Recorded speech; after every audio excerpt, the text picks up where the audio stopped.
شہر اللہ المحرم، جسے محرم الحرام بھی کہا جاتا ہے۔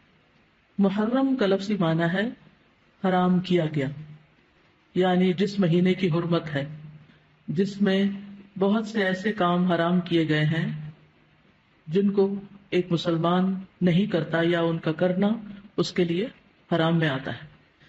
محرم کے مہینے کو شہر اللہ کہا جاتا ہے، اللہ کا مہینہ، اور اللہ کی طرف اس مہینے کی اضافت تعظیمی ہے، یعنی اس مہینے کی تعظیم کی وجہ سے اس کو اللہ کا مہینہ کہا جاتا ہے۔ اس سے اس مہینے کی امپورٹنس کا پتہ چلتا ہے۔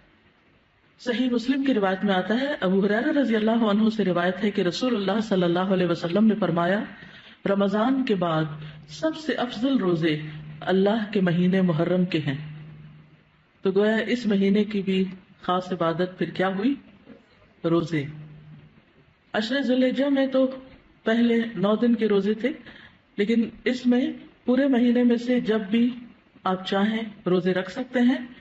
ضروری نہیں کہ پورے ہی مہینے کے روزے رکھیں جیسے رمضان میں رکھے جاتے ہیں، لیکن 10 تاریخ کا روزہ جو ہے اس کی خاص فضیلت ہے۔ محرم الحرام کی ایک اہمیت کی وجہ یہ بھی ہے کہ یہ ہجری سال کا پہلا مہینہ ہے، تو یہ مہینہ عظمت اور برکت والا ہے اور حرمت والا ہے۔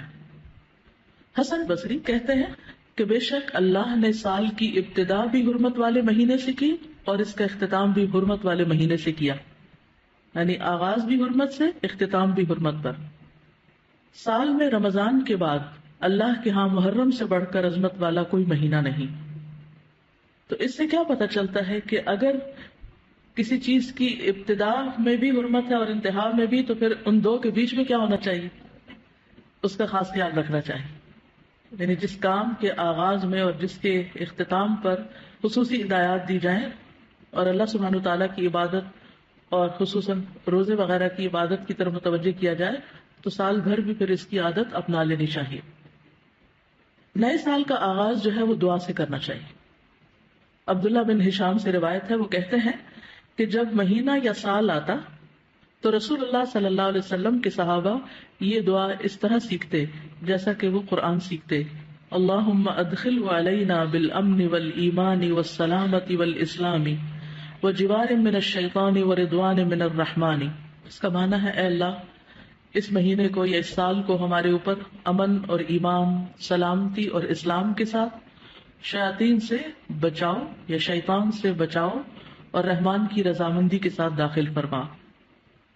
محرم کا مہینہ چونکہ حرمت والا مہینہ ہے تو اس مہینے میں خاص طور پر آپس میں ایک دوسرے پر ظلم کی ممانعت ہے۔ قرآن مجید میں آتا ہے، ان عدۃ الشہور عند اللہ 12 شہرا فی کتاب اللہ یوم خلق السماوات والارض منها 4 حرم ذلک الدین القیم فلا تظلموا فیہن انفسکم۔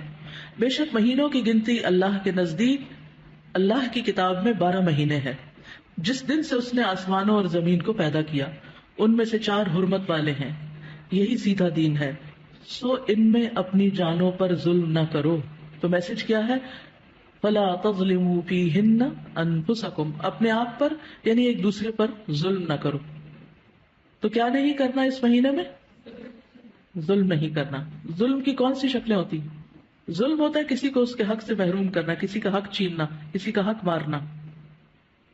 اس کا یہ مطلب نہیں کہ باقی مہینوں میں ظلم کر سکتے ہیں، اس کا مطلب یہ ہے کہ دوسرے مہینوں کی بنسبت ان حرمت والے مہینوں میں ظلم بہت بڑا گناہ اور بوجھ ہے، اگرچہ ظلم ہر حال میں بہت بڑا گناہ ہے، مگر اللہ جس کام کے گناہ کو چاہے بڑھا دے، جیسا کہ اللہ جس کام کے اجر کو چاہے بڑھا دے۔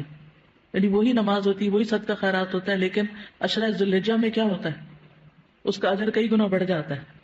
اسی طرح حرمت والے مہینوں میں ظلم کا گناہ جو ہے وہ زیادہ ہو جاتا ہے، اور یہ 4 مہینے خاص طور پر 1/3 آف دا ایئر خاص طور پر اس لیے اس کام کے لیے رکھا گیا اور اس کی شدت کا احساس دلایا گیا تاکہ لوگ اس کی پریکٹس کریں، کانشیس ہوں، اور خصوصی طور پر اس میں اپنے آپ کو ایسے گناہوں سے بچائیں تاکہ باقی سال بھی اس پر عمل کر سکیں۔